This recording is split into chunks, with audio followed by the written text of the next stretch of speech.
Hey, you might have heard the Steelers have signed Aaron Rodgers to a one-year deal worth $13.65 million. According to Adam Schefter, their third option after making a play for Matthew Stafford, then not reaching an agreement with Justin Fields. Fields and Rodgers, well, essentially, I guess they've swapped teams, right? They're going to meet opening weekend in New York. All right, here to get to the bottom of it all, Steelers reporter Brooke Pryor, senior NFL writer Jeremy Fowler. And you covered Pittsburgh back in the Big Ben days, right? I did. They've been looking for a quarterback ever since. Steelers beat Unite, and they are. Yeah. There you go. Brooke, it's been 80 days since he first visited the Steelers until this official signing, and now we have mandatory minicamp coming up. So how are they going to get him up to speed? Well, Hannah, Mr. Rodgers arrived to his new neighborhood Friday night. He was in the building on Saturday, greeted by General Manager Omar Khan at the front door. He did not have to go around the back door like last time when he snuck in with a Chevy Malibu. And all signs point to him being at mandatory minicamp on Tuesday. That's the expectation, where he will then talk with the media after Tuesday's practice. And I would expect things to continue to be business as usual in Pittsburgh throughout all of this chaos, because the Steelers remained optimistic over those 80 days that this is eventually where things would end up. And Mike Tomlin has a saying that you got to hop on the moving train. Kim Hayward said a couple days ago that the train was going to keep on moving. So the good news here for Aaron Rodgers is that, like, it has barely left the station. He might be 41 years old, but I think he can still run and catch up and jump on the caboose as it heads out. Yeah, well, you got to keep the train on the tracks, right? Rodgers won MVP back in 2021. The years since then have not gone as well. He ranked 25th in QBR last season after, of course, missing the entire 2023 season with that torn Achilles.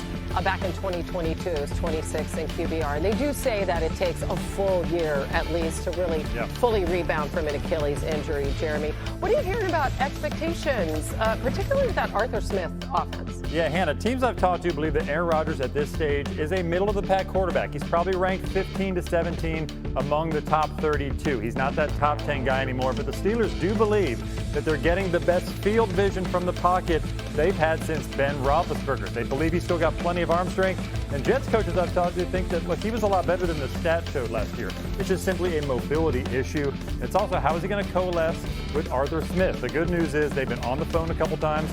Rodgers has talked with not only Mike Tomlin, but Smith about how they're going to reconfigure the offense, find a sweet spot where Rodgers can still do all the stuff he likes to do at the line of scrimmage, still stay true to the system. Watch, the Steelers could also add a playmaker at some point. They had Gabe Davis, a veteran free agent, in for a visit last week, but nothing is imminent at that point. And by the way, Aaron Rodgers didn't have to wait till he officially became a Steeler to start working with some of his weapons. He was doing a workout with DK Metcalf in California about a month and a half ago. He's already following the other Mr. Rogers adage, look for the helpers. I think DK Metcalf could be a big help to this offense and to Aaron Rodgers when they hook up here in Pittsburgh. Brooke.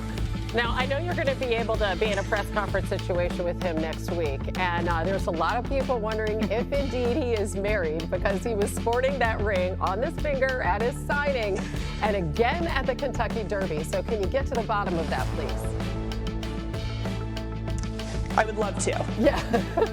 We asked the story you were born to tell. We asked Jeremy about it, and what was your response? He's married to? Married to the game. Married to football. Married there to you go. We know married that. to the Steelers now. We know that as much. Brooke and Jeremy, thanks. Great journalism here. Million guaranteed. He'll be wearing number 8, not number 12. We now bring in senior NFL reporter Jeremy Fowler into SportsCenter. Jeremy, the wait is over. We can all finally move on with our lives. Rodgers officially in Pittsburgh. So what's the fallout around the league? Well, Scooby, I'll start with Atlanta, where Kirk Cousins was hoping to get out of town, be a starter for a new team, and he looked at Pittsburgh as he could be a potential plan B for them. Well, that is off the table, and it is a dry quarterback market for Cousins to try to get in a trade.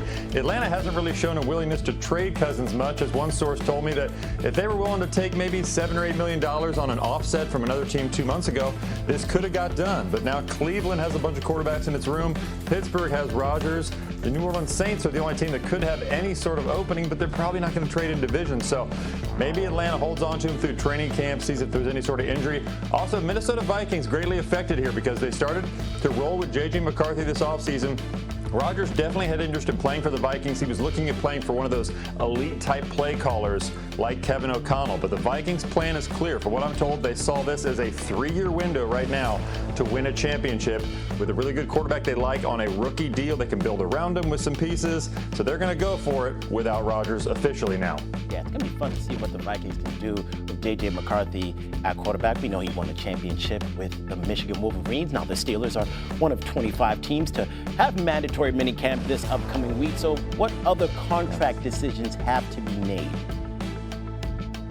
Well, let's start with Terry McLaurin, who's been highly productive for Washington. He's kind of been their Ironman over the years, playing through bad quarterbacks. He got an extension 3 years ago. Well, now he's looking for another one, a year away from free agency. And last time he stayed away from off-season workouts before he got a deal. It was a bit uncomfortable. We'll see what happens with minicamp. Does he report? There is a question about that right now. Certainly Washington wants to keep him in the fold long term.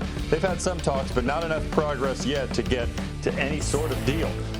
Then we're going to flip the page here. We got Nick Chubb, free agent, one of the top free agent names still out there. I was told that he's hoping to sign here soon, and maybe he gets something done before minicamp, gets into a team. 4-time Pro Bowler. The return to Cleveland's not totally off the table from what I'm told, but probably unlikely because of their draft plans. They drafted multiple running backs. I'm told Houston could be one to watch here. They've been looking at that running back market, maybe adding somebody with Joe Mixon. Then there's another back there, James Cook. He needs a new contract, only 25 years old. He's considered a top 8 to 10 running back in this league. They've had some talks, but it's been quiet of late, so he's been away from the team during OTAs. Will that continue? Now, these players get fined if they miss minicamp, so depends on your strategy, but it's going to be interesting because you got Derrick Henry, Saquon Barkley, both got big deals this offseason between $20 and $15 million per year. Cook feels like, hey, I'm highly productive and I'm a lot younger than those guys, so can they find a sweet spot on the guaranteed money? This offseason will tell. Yeah, Cook's tied a Bills franchise record with 16 rushing touchdowns last season, so he is worth the money. But Jeremy, let me just say, I'm missing you in studio, bro. I thought you were going to be over here. I was looking left and right, and here we are. I had to come from the basement today, but I will be back soon, I promise. All right, I hope so. We appreciate your insight, Jeremy. Thank you. We're going to the Bears. No, but I believe there's a team that might play in Chicago this year. On a road trip. I don't know. Not sure. Go check it out. Hey, in this business, we call that foreshadowing, and it's finally come to fruition. Aaron Rodgers headed to Pittsburgh. Welcome to NFL Live. Phil Murphy here. We're running 21 personnel today. Kevin Clark, Jeremy Fowler in the studio. Mina Kimes, she'll be in the big screen with us. Aaron Rodgers, he's got a gold jacket with his name on it someday, but for now, he's in black and yellow. Let's dive into it. Last season, QBR, not kind to Rodgers. He ranked 25th. Total QBR 48. He also ranked 28th in yards per attempt. That downfall did predate his torn Achilles. You see 2022. Last year with the Packers, he was 26th in QBR, but that was after leading the league, not just 2021 on screen, 2020 as well. He won MVP both of those years.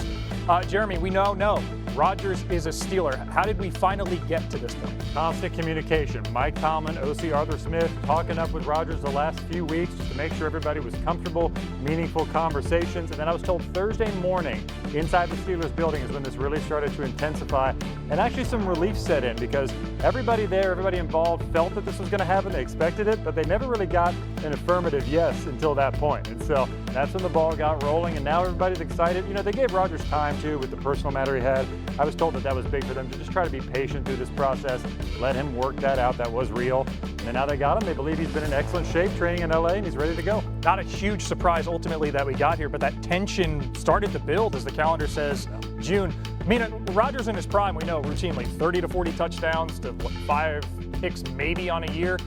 What are the Steelers getting with Rodgers at QB in 2025? If he plays like he did last year or the year before his Achilles injury, a below-average quarterback.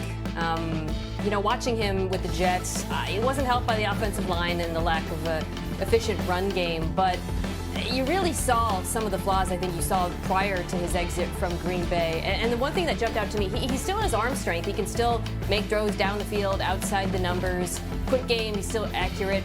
But the intermediate throws that the best quarterbacks in the NFL dine on in that 10 to 20-yard range was really missing for Rodgers last year in that part of the field. 10 to 20 yards, 30th in QBR, 30th in EPA per play, 29th in completion percentage over expected. Now, there's a chance that a year removed from his Achilles injury, maybe he's more comfortable moving around in the pocket, navigating pressure.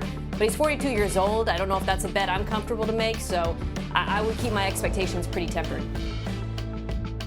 When I look at this situation, I'm going to give a take that you're probably not going to hear a lot. It's going to be fine. It's going to be fine. It's not going to be good. It's not going to be bad. It's going to be average, which is good enough to get the Steelers to the playoffs. When I think about Aaron Rodgers right now in his early 40s, I think about a guy who can't move, but what can